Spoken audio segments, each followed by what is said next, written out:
The first rule, which is kind of a comical rule, is stand up straight with your shoulders back.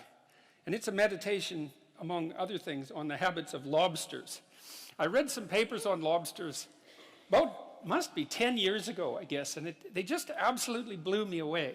And one of the things I've really loved about being a psychologist, and there's many things, but I've really loved psychoanalytic theory and the great clinicians, the behaviorists as well. I mean, Freud, Jung, Adler, Carl Rogers, Abraham Maslow, the behaviorists like Skinner and the cognitive behaviorists. I mean, I've learned a tremendous amount from reading the clinicians. And so if any of you are interested in psychology, I would really recommend reading the great clinicians, because they know, you learn so much about life, it's crazy, by reading them. So that's been fun. But then on the entirely other end of the spectrum, where I've learned most about psychology, is from the really low, what would you call them, the really science-oriented animal behaviorists. That's where they turned into the neuroscientists, right? They were the animal behaviorists first of all, and then they turned into the neuroscientists. And I've learned a tremendous amount from them. They're such clear thinkers. The best of the bunch, I think, there's two of them. One named Jeffrey Gray, who wrote a book called The Neuropsychology of Anxiety, which is just a deadly book. It's impossible to read. It takes like 6 months to read it, because I think he read like 1,800 papers to write it or something like that. And he actually read them. That's the cool thing. And he understood them, which is really something. And then there's another guy named Jaak Panksepp, who wrote a book called Affective Neuroscience, which outlines his studies, for example, of rats. He was the guy who learned that rats laugh if you tickle them with the end of a pencil eraser, but they laugh ultrasonically like bats. So you have to slow down the ultrasonic vocalization before you can hear them giggle. And you'd think, why the hell would you spend your time tickling rats with a pencil and making them laugh? But see, what he demonstrated there was that there was a play circuit in mammals, that there's a psychobiological basis for rough and tumble play, for example. It's a bloody big deal, you know, discovering a whole new circuit in the brain. That's like discovering a continent. It's Nobel Prize winning stuff. And Panksepp's Affective Neuroscience, I would highly recommend that. So there's this other book I know about too, which is 12 Rules for Life, which you could also look into if you want. Anyways, I was reading these articles on lobsters, and I came across this finding that lobsters govern their postural flexion with serotonin. And I thought, God, that's so interesting. It's so flexion is to stand up straight. Eh? I thought, wow, that's so interesting, because, you know, depressed people crouch over. I wonder if there's any link between those two things. And then I went and read a whole pile of papers on lobster and lobster neurochemistry. Lobster neurochemistry is actually quite well understood, because they have a fairly simple nervous system, right? And so if you want to understand a complex nervous system, it's a good idea to understand a simple one first and then sort of elaborate upwards. And it turns out that serotonin governs status.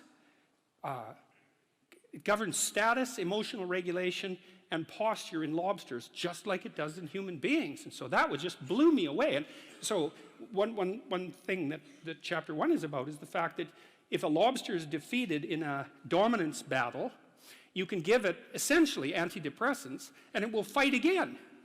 And that just blew me away. You know, it's so remarkable, because one of the things it tells you is that, so if you're imagine that you could be lobster top dog or bottom dog. Imagine there's 10 strata in the lobster hierarchy. So you could be number 1, right, top lobster, number 10, bottom lobster. If you're bottom lobster, you have low serotonin levels and high octopamine levels. That's a neurochemical that human beings don't produce. And if you're a top lobster, you have high serotonin levels and low octopamine levels. And you can move a lobster in its dominance hierarchy by moderating its levels of serotonin. And I thought, that's so interesting, because what it means is that the counter that keeps track of our status, and we have a counter in a sense in our minds that keeps track of our status, is 1/3 of a billion years old. And what that also means is that the idea of the hierarchy, let's call it a dominance hierarchy, because within lobsters it's kind of like a physical prowess hierarchy, something like that. The idea of the hierarchy is at least 350 million years old. And so I read that and I think, well, so much for the idea that human hierarchies are a sociocultural construct. It's like, no, that's wrong. It's not just a little bit wrong, it's unbelievably wrong. It's mind-bogglingly wrong, right? And it's, right, and so So hierarchies have been around for 1/3 of a billion years, and we have a neurochemical system that modulates our understanding of those hierarchies. And then also, and this is the interesting thing too, and this is why people's reputations are so important to them, there's lots of reasons, but this is one of them, is that where this counter that you share with lobsters rates you in terms of your hierarchical position determines the ratio of negative emotion to positive emotion that you feel. And that's also an absolutely mind-boggling idea for two reasons. One is it tells you why it's so hard on people to be put down. Because it doesn't just upset them in the moment, it changes the way their entire system responds to the world so that they now experience more positive emotion and less negative emotion. So that's really rough. And then there's a corollary to that too, which is like, there's a very tight relationship between your belief system and your dominance hierarchy position. It's complicated, but it's worth going through. Like, let's say that, so I have a certain amount of status as a professor, and I have the, let's call it what would you say? I've been granted the entitlement to a certain position in a social hierarchy. Now, the question is, why do I have a valid claim to that position? And the answer, hypothetically, is because I know enough so that my claim to the position is valid.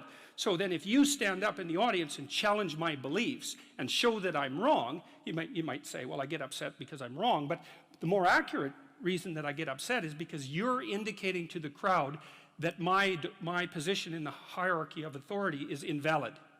And by doing that, you lower me in the hierarchy and you mess around with the neurochemical systems that are regulating my emotions. And so if you're interested, at least in part, in why people are so prone to defend themselves and their beliefs in the service of their position, then that's why. And so that's a great example of how you can learn these unbelievable things by stumbling across a rather obscure biological fact. It just, what would you say? It's like a series of dominoes. And that's also why biological facts are so useful. It's like, we don't have to argue about whether or not social hierarchies, as I said, or hierarchies are social constructs.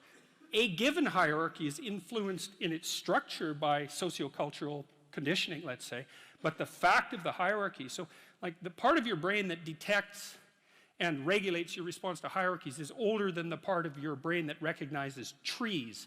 Like, it's old. It's really, really fundamental. And so, and almost all social animals organize themselves in hierarchies, because now the other thing that chapter 1 is a bit of a meditation on what might constitute a hierarchy. One of my business colleagues, a former student of mine from Harvard, very, very smart guy. He's got a graduate degree in engineering from MIT and a PhD in psychology from Harvard, so there's like one of him in the whole world. And he's a very smart guy. And he helped me design the self-authoring suite, by the way, and he's been working for about 20 years on that. That's a suite of programs that helps people write about their lives and straighten them out. He told me to stop using the word dominance hierarchy. And he said the reason for that was that it was infested with Marxist presuppositions. And it really bothered me when he first said that, because I've been using the word for years, dominance hierarchy. He said, we had a discussion about that. He said, well, it's predicated on the idea that you climb up the hierarchy, human hierarchy, as a consequence of the expression of power. It's like, that's wrong. You climb up valid hierarchies as a consequence of the expression of competence. And that's actually technically right. He was exactly the right person to tell me that, because he had done his PhD on what predicts success in Western hierarchies. And the answer is quite clear. General cognitive ability, some prefrontal ability as well, which was what he specifically tested. So intelligence, roughly speaking, although it's a little bit more elaborate than intelligence, but that's close enough.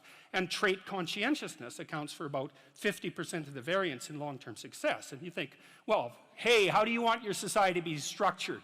It seems pretty good to me that smart, hard-working people are the ones most likely to succeed. That's not a bad empirical test of the validity of a structure, you know, especially given how much vagary there is in life. Lots of random things happen to people, but it's better to be born 3 standard deviations above the mean in intelligence in the West than it is to be born 3 standard deviations above the mean in wealth in relationship to where you'll end up when you're 40.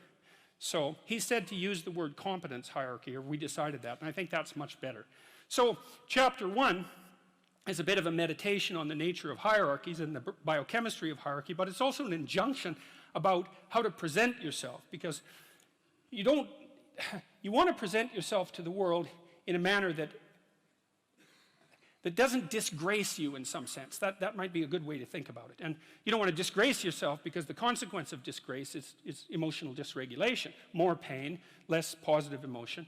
And so the best way to present yourself is to stand up forthrightly and to stretch out, you know, and to occupy some space, and you make yourself sort of vulnerable by doing that, because you open up the front of your body, right? But it's a sign of confidence, and that way people are most likely to give you the benefit of the doubt. And that's a good way to start regulating your mood. But not only does it directly regulate your mood to stand up, because it's so tightly associated, like postural flexion is associated with serotonin and emotional regulation, but also because if you straighten up and you present yourself in that manner, then other people are more likely to take you seriously. And that means they'll start treating you as if you're a number 1 lobster instead of a number 10 lobster. And that's another way that you can at least give yourself the bloody benefit of the doubt, right? And confront the world in a courageous manner. And that's a really good way of figuring out how to establish yourself in multiple competence hierarchies, because one of the general rules of thumb about how to be successful is to confront things that frighten you forthrightly and with courage. And that's kind of a universal strategy for success. And so that's what the first chapter is about.